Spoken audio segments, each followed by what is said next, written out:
Pine needles, let's just cover that right now. Pine needles are important for the health of your plants. If you're in the pines, whether it's a juniper, a pinyon pine, a ponderosa, whatever you have, they need to have pine needles underneath them. If you remove all of those pine needles, the ground will scorch, sunburn, and dry that plant out like that. And now it becomes a human matchstick. Oh, not human, a landscape matchstick. It's just waiting to go up. So you need to leave some pine needles down.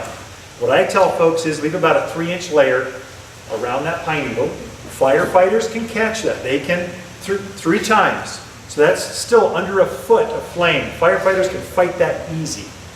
But it keeps your landscape much healthier and hydrated.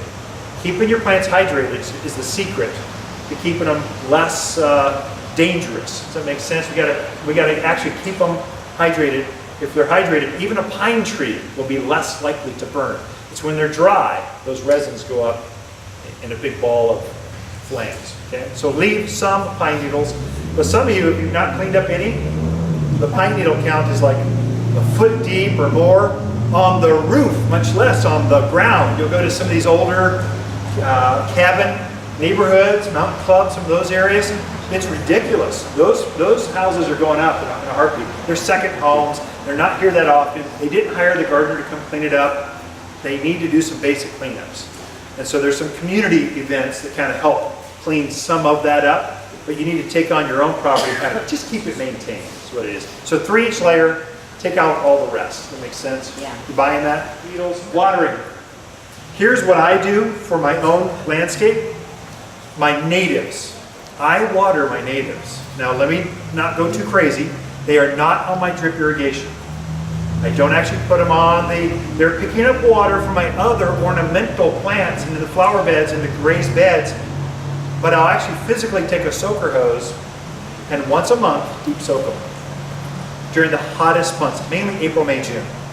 Those 3 months are the only times I really water my natives, especially the important ones. Some of you bought your house because it's got a 300-year-old pinyon pine that's just got character. And if you lose it, your property value will diminish. It will go down. Some of you built your house around the ponderosas. And so there you need to keep those plants healthy.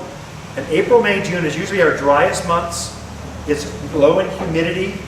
If you can just take a real sporadic deep soak, that'll that's the bridge that will keep them healthy, so you won't have bark beetle. You're not going to have hips beetle or flathead borers or things that eat pine trees. The stressed trees get eaten, and there is an outbreak right now of bark beetle. Because of the stress, I think you'll see this by the end of summer, entire pockets of the forest will die off. Some of your neighbors, you'll see, mark my word, I can almost put money on it. I go to Vegas with it. You'll see some ponderosas collapsing in your neighborhood if you're in that kind of neighborhood. Okay, so you need to take care of them. If you just watered them once a month, they wouldn't be stressed. You won't have bark beetle because they're healthy and robust. When the flu season comes in the winter, who's the one that has the death count? It's the really young, or it's the old and weak. Those are the ones that get the flu, goes to pneumonia, and then collapse. The healthy ones, I get sick, but only for a couple days, get back, and I'm out running a garden center. So keep them healthy, and they might get sick, and they might get a bug, but they can fight it off, keep them going. So keep that in mind, okay? Whatever you do, I've seen some folks go crazy, especially my engineer, nurses, folks that are number people, they love to calculate how many more emitters they can add, keep things healthy, and automate, computers will run this. Don't put your natives don't put them on a drip system. Just take a soaker hose, 50-foot hose, run it for half a day and call it all good, okay? Manzanita pockets, whole pockets are dying out. So that is because of drought. Totally because of their natives have been growing there for 20 years by themselves. And this has been unusually dry. And we've seen the death count in the landscapes go up because it was a very hot winter. Does that make sense? It didn't get cold like it normally does. And so they dried out faster. And then we got hit by even more drought. And so it's like tripling down on the damage that they normally could get through. This year they aren't getting through. So if you've got big, healthy, beautiful pockets of manzanita that aren't next to your house, I would water them. Get all that dead stuff out of there, because that will burn even faster than the manzanita. A live plant, the dead branches will burn even faster. Clean them up, water them, you'll raise the hydration count in the plant, and it will become less or more Firewise. Makes sense? So some basic things. That's my tip on irrigation. Water, and mainly water your natives, because they're the ones that are most likely to be fire hazards. So keep them hydrated. They'll not only be less fire prone, but they'll also be healthier, so you won't have to fight them off with bark beetles. Bark beetles are the main thing I want to get across. Okay, questions on that? Right on. Yes? I have these massive oaks in my yard. Should I do the same thing with the oak? So the oak trees are less prone, mainly because they're deciduous. So they lose their leaves in spring.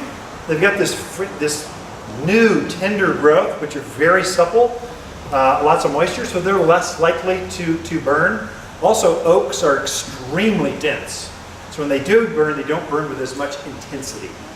So they're a fire hazard, but nowhere close to some of your pines. Things with a needle, that's your culprit. That's what you got to watch. We'll go over that at the end, what to look for. I would say oaks, if they're out there in the islands, leave them, trim them, keep them clean. I would say get the debris, because they kind of shed all their leaves. I would say clean up all that dead needle growth of the emery oaks and scrub oaks. Clean that up, because that will catch fire, and it'll keep the fire rolling across the ground. Once it hits that, it could ignite the tree and make it all go. So clean up, basic cleanup, okay?